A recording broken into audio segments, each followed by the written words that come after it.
소비자들의 구매 행태와 욕구는 연령과 생애 주기 단계에 따라서 변화하는 경향이 있습니다. 시장을 세분화하는 생활 단계는 생활 주기에서 다른 단계에 있는 사람들이 다른 제품과 서비스를 필요로 한다고 가정하는 것이죠.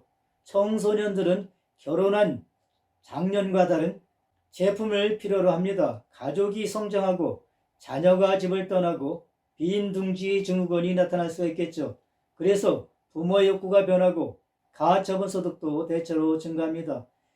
이처럼 가구와 자동차는 생활 단계에 의해서 영향을 받는 주요 제품 범주가 되겠죠. 결혼의 유무, 자녀의 유무, 이러한 요소에 따라서 개인들이 소비 행태가 많이 다르죠. 가족 생활 주기는 시간의 흐름에 따라 가족이 변화되는 과정을 말합니다. 출생, 성장, 결혼, 출산, 자녀의 출가, 배우자의 사망과 같은 가족 내 중대사를 중심으로 해서 고객 집단을 나눌 수가 있겠습니다. 성별은 의복, 화장품과 같은 제품에 적용되지만 광범위한 제품의 범위를 출시하는 전략에서 핵심적인 요소가 됩니다. 성별에 따라서 고객의 욕구는 어떻게 다른가? 미용 제품, 향수, 잡지와 옷 등은 여성을 목표로 할 수가 있겠고, 잡지, 몸 단장, 제품과 음료수는 남자를 목표로 할 수가 있습니다. 물론 여자와 남자를 구분할 수 없는 그러한 제품도 많이 있죠. 향수와 시계처럼 남성과 여성을 목표로 하는 제품이 되겠죠. 그걸로 여성에게 필요한 제품의 소요가 창출될 수가 있습니다. 여성을 목표로 하는 마케팅 프로그램이 현재는 많이 증가하고 있죠. 기업들은 전통적으로 표적으로 하지 않았던 세분 시장의 중요성을 점점 더 인식하게 되고 있습니다. 소득은 유효소유를 창조하기 때문에 세분화의 확실한 변수가 됩니다. 소비자가 제품을 살 만한 여유가 있어야지 제품을 판매할 수가 있겠죠. 개인들의 소득 또는 주부소득, 고용상태, 가처분소득과 순자산 가치에 관한 정보가 필요합니다. 고가의 독점 제품을 구매하는 부유한 소비자를 목표로 할 수 있고, 범용 제품을 목표로 할 수도 있습니다. 소득에 따라서 제품을 구매하는 양태가 다르듯이 사회계층에 따라서도 제품을 구매하는 양태가 다를 수가 있습니다. 사회계층이라고 하면 한 사회 내에서 거의 동일한 지위에 있는 집단으로 직업, 교육 수준, 소득 등 여러 가지 변수에 의해서 형성이 됩니다. 동일한 사회계층에 속하는 사람들은 대체로 동일한 가치관, 활동, 관심과 행동 패턴을 공유한다라고 볼 수가 있겠죠. 사회계층은 구성원들의 사회적 지위를 나타나기 때문에 특정 제품의 소유가 지위를 나타내는 지표로 사용될 수가 있습니다. 즉, 상징적 욕구를 목표로 하는 제품을 개발할 수가 있겠죠. 사회계층은 하위계층에 있는 사람들에게 준거 집단으로서의 역할을 수행하기도 합니다. 사회계층에 따라서 자동차, 주택, 의류, 가구, 보석 등 선호에 많은 차이가 나타날 수가 있습니다.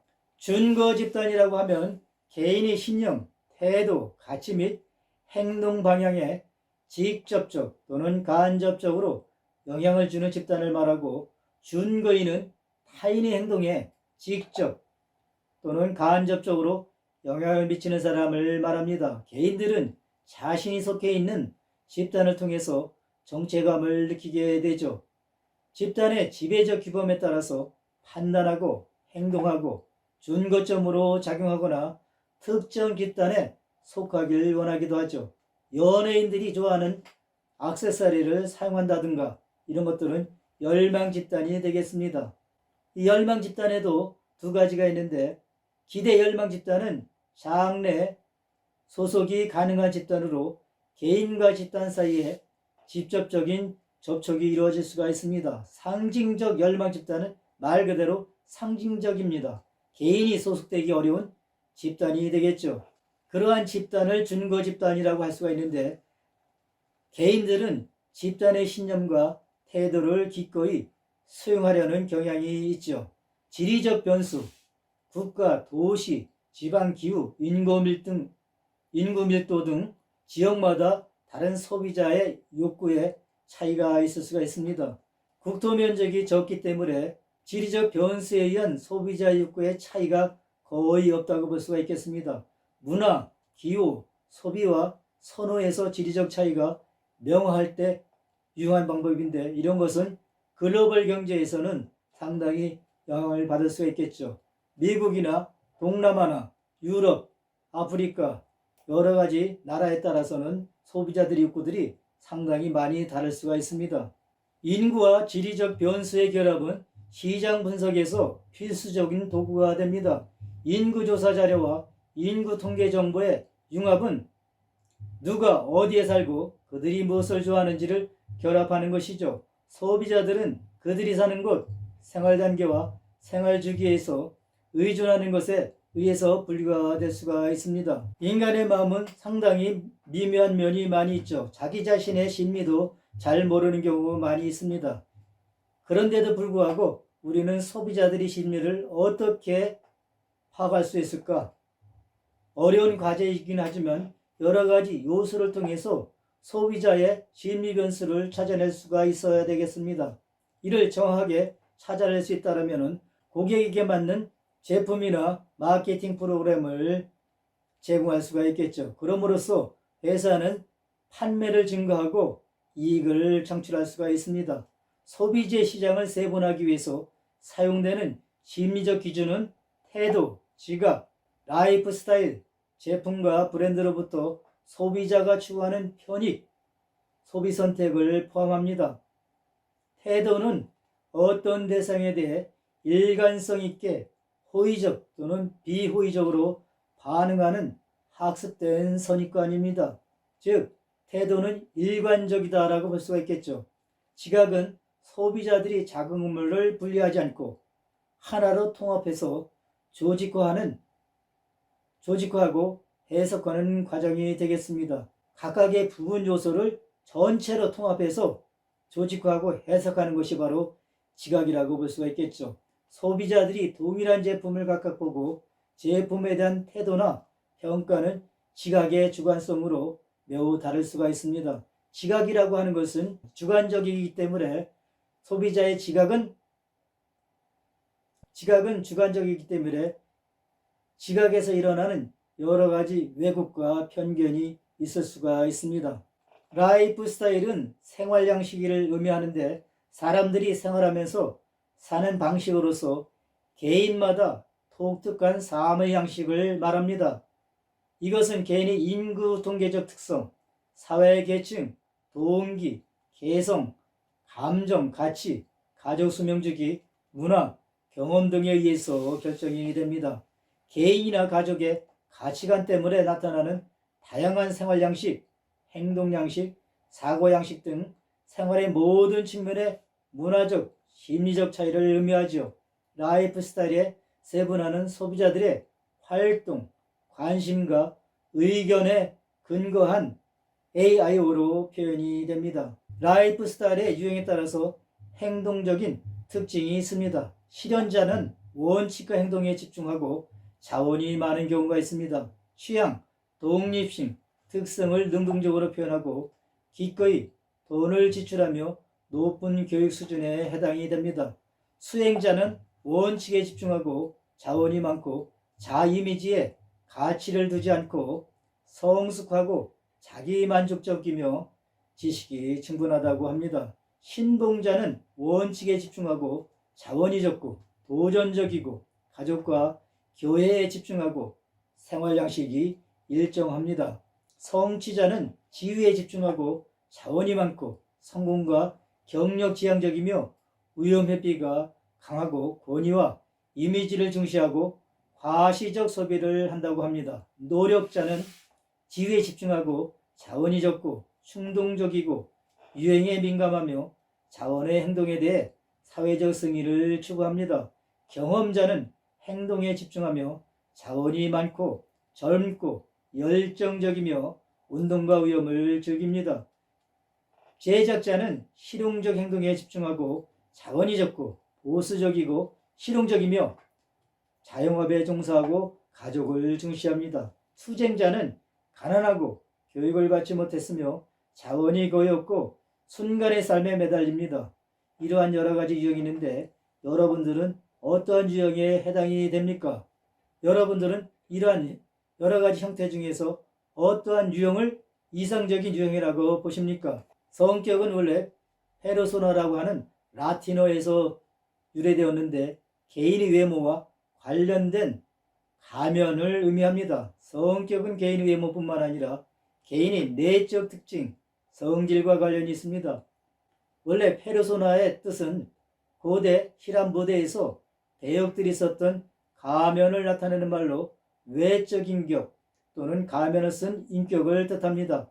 오늘날에는 배우자가 연기 생활을 하면서 맡았던 여러 배역의 인격부터 사람들에게 알려진 사생활의 요소를 가지고 개발한 자아상을 말하기도 합니다. 성격은 개인을 특징 짓는 지속적이며 일관된 행동 양식으로 시간, 상황이 달라져도 지속되며 한 사람을 다른 사람과 구별짓는 특징적인 생각, 감정, 행동들의 패턴이 됩니다. 한번 형성된 성격은 일생 동안 거의 변화가 되지 않죠. 일부 이론에서는 성격은 일생 동안에 변할 수 있다고도 합니다. 자신의 성격이 불합리한 요소가 있다고 생각하면 이를 변경할 수가 있다고 볼 수가 있겠죠. 많은 노력이 들어가야 부정적인 성격을 변경시킬 수가 있습니다. 이러한 독특한 개인의 성격은 화장품, 의류나 주류 등에서 구매에 많은 차이가 나타날 수가 있습니다. 자아 개념은 개인이 사회적으로 결정된 준거 체계에 따라서 자신에 대해서 갖는 지각이고 자신에 관한 지식이 되겠습니다. 자신에 대한 개인의 생각, 느낌의 총체로서 자아지식, 자아상, 자아이미지 등이 동일한 의미로 사용이 됩니다. 자아 개념은 제품의 선택과 밀접한 관계가 있습니다. 서지에 의하면 소비자들은 자신의 자아 개념과 일치하는 이미지를 갖는 제품 또는 브랜드를 구매한다고 합니다.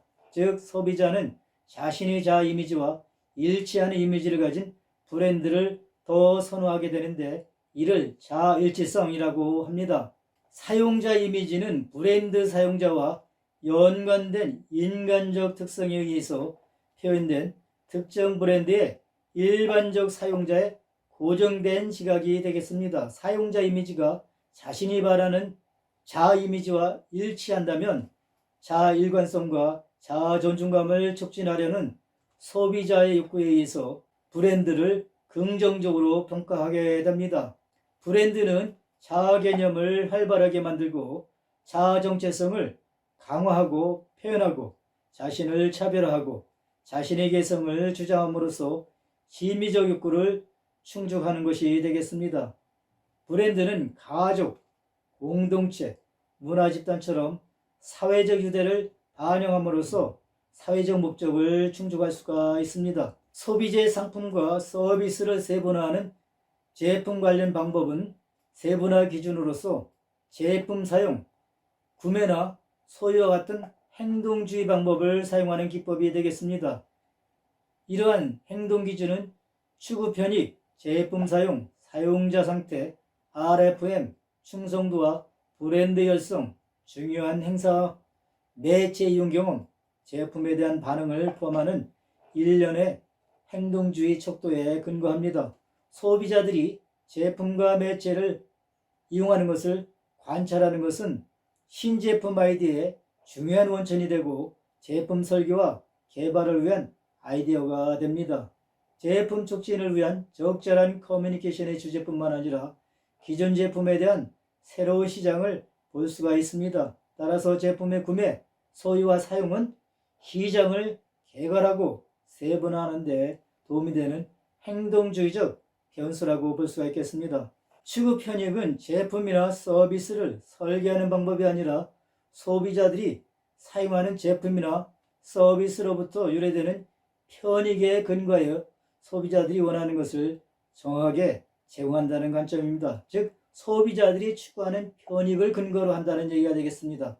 소비자의 제품 사용량에 따라서 다량 사용자, 중간 사용자, 소량 사용자로 구분할 수가 있겠죠. 이런 것은 음료나 소주, 맥주 등이 되겠습니다. 자동차나 주택처럼 사회적으로 눈에 띄는 과시적 제품의 소비에 대한 사회적 의미와 상징적 측면을 조사하고 만족, 환상, 느낌과 재미와 같은 소비자 경험과 제품의 쾌락적 소비 등의 결과로서 정서와 감각적 경험을 탐구할 수가 있고 제품의 기능과 속성을 탐구할 수가 있습니다. 이러한 사회적 상호작용, 경험적 소비, 기능적 실용을 기준으로 해서 분류도 할 수가 있겠죠. 시장을 사용자 상태의 기준으로서 비사용자, 이전 사용자, 잠재적 사용자, 처음 사용자, 계속 사용자 등으로 분류할 수 있겠죠. 즉 사용하지 않는 사람, 과거에 사용했던 사람, 앞으로 사용할 가능성 있는 사람, 처음 사용한 사람, 앞으로도 계속 사용할 수 있는 사람, 이러한 기준으로 분류할 수가 있습니다. 처음 사용자와 계속 사용자는 사용률의 기준으로 또 다시 구분할 수가 있습니다. 비사용자와 잠재적 사용자는 제품을 사용하도록 설득할 필요가 있는 집단이고 처음 사용자는 중간 사용자가 되도록 또는 다량 사용자가 되도록 설득할 필요가 있습니다. 예를 들면 치약을 하루에 한 번 사용하던 것을 1일, 3회 사용하도록 고객을 설득할 수가 있겠죠. RFM 분석은 가장 수익성 있는 고객을 구성하는 3번 시장을 확인하는 방법이 되겠는데 고객의 미래 구매를 예측할 때 중요한 것이 과거 구매 내용이라고 가정을 합니다. RFM은 최근 구매 시점에 특정 기간 동안의 구매 빈도와 구매 규모를 의미합니다. RFM은 가치 있는 고객을 추출해내서 고객을 분류할 수 있는 매우 간단하면서도 유용한 방법이라고 볼 수가 있겠죠. 이와 같이 최근에 얼마나 자주, 얼마나 많이 구매하고 구매당 높은 구매 금액을 지불하고 고객들을 수익성 있는 고객으로 분류할 수가 있습니다.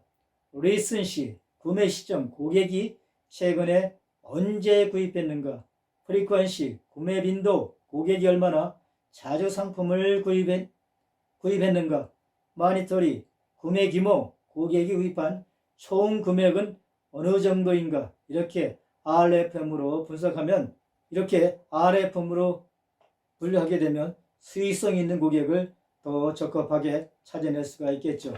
특정한 브랜드나 점포에 대한 충성도의 정도와 깊이를 기준으로 해서 구매자를 분류할 수가 있습니다. 충성도의 유형은 절대적 충성도, 보통 충성도, 가변적 충성도와 브랜드 전환자 등이 있습니다. 예를 들면 비행기의 경우 항공사에서는 과거 수년 동안 충성도를 구축하기 위해서 상용 고객 우대 제도에 막대한 투자를 했습니다. 그러나 구축될 것으로 기대했던 충성도 관계는 깊지도 직접적이지도 않다라는 연구 결과가 나왔습니다. 높은 수준의 마케팅 지출에도 불구하고 구매자를 다른 브랜드로 전환하지 않게 설득하는 능력이 제한되기 때문에 명품이나 전문품과 같은 높은 충성도가 존재하는 시장에서 중요한 충성도와는 매우 다르다고 볼 수가 있겠습니다. 높은 충성도가 있는 구매자들은 연령, 사회경제적 특성 등에 의해서 일반적인 특성을 보이지만 낮은 충성도는 매우 다른 특징을 보입니다. 브랜드 전환의 가능성이 상당히 높다고 볼 수가 있겠죠. 중요한 행사도 시장 세분화의 기준이 될 수가 있습니다. 개인 생활에 중요한 사건이나 제품이나 서비스의 사용과 수집에 의해서 만족될 수 있는 욕구를 창출할 수 있다는 아이디어에 근거한 것이죠. 대표적인 예는 결혼, 생일, 의례, 졸업, 입학, 가족의 사망, 실업, 질병, 은퇴와 이사 등이 있습니다. 의례는 정기적으로 반복되어 발생하는 종교적, 민속적 행사가 되겠습니다. 의례는 자체 행사용품과 선물 증정 등이 있기 때문에 추석이나 구정 등에서는 많은 선물용품들이 판매가 되죠. 신혼부부의 주택 구입에 따른 세분화도 중요한 행사 중에 하나가 될 수가 있겠습니다. 중요한 사건의 아이디어는 졸업식, 입학식, 결혼식, 국가기념일, 추석, 구정, 성탄절, 석가탄신일, 빼빼로데이, 할로윈데이 등이 있는데 이런 것들은 회사가 사용하는 마케팅 방법을 근거로 합니다. 시청자 매체 이용의 이해와 특성은 커뮤니케이션 계획 과정에서 중요합니다. 매체 이용 빈도를 근거로 해서 사용자를 세분화하는 것은 광고업자의 커뮤니케이션에 반응하는 소비자들을 확보하고 유지하는 통찰력을 제공할 수 있습니다. 이러한 정보는 매체 효과와 효율을 평가할 때 중요한 자료가 되죠. 노출 빈도, 어떤 기간 동안에 매체에 노출되는 정도가 되겠고, 매체의 다양성, 노출된 매체의 종류와 유형, 노출 기간, 매체가 노출된 시간의 길이, 이러한 노출 빈도, 매체의 다양성, 노출 기간에 의해서 소비자들의 욕구를 파악할 수가 있겠습니다.